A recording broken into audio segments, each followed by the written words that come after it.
hit Seattle, and I thought, oh my gosh, we saw all these hills. And that's when we had to really find a place to stay.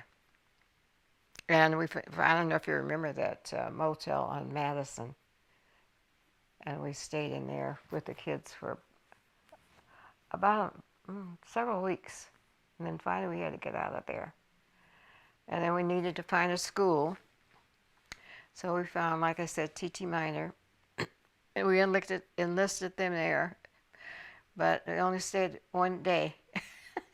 And then after that, we found this apartment that somebody had told us about.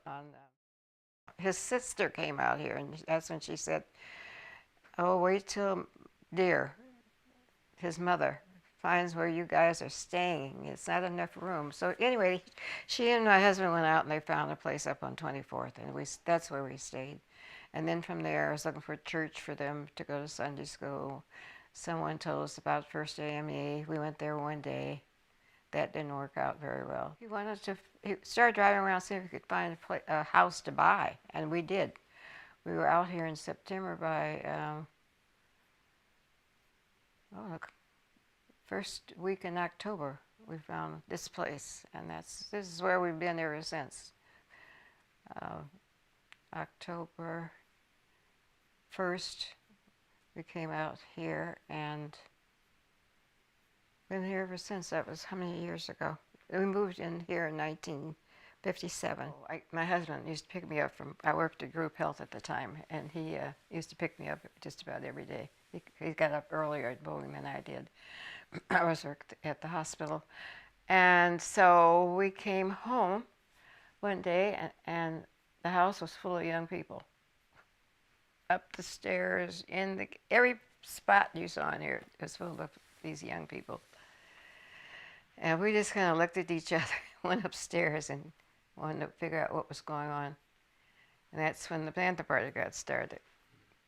Just like that. And they decided on Aaron would be the one to be the captain, and the rest is history.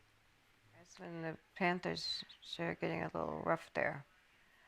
And the police were really on their tails back then. They were listening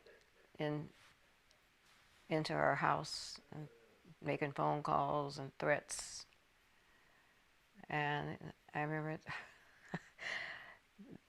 Michael used to sleep out on the back porch, and we had a dog, but that dog never made any noise when those police would walk around the house. They were staking us out. And then I could spot them in a minute. They'd be over in the tennis court. And we knew that they were trying to eavesdrop on, which they did. And then they had that big incident up at Garfield. And police were all over the place trying to see what was going on. And so I stayed in my car, I remember. I said, oh God, they're here to come.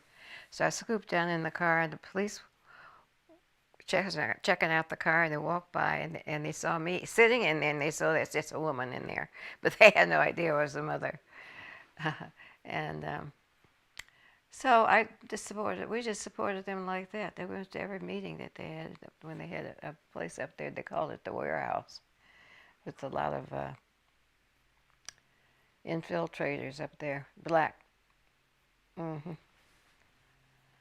So it was quite hectic back then, a little bit.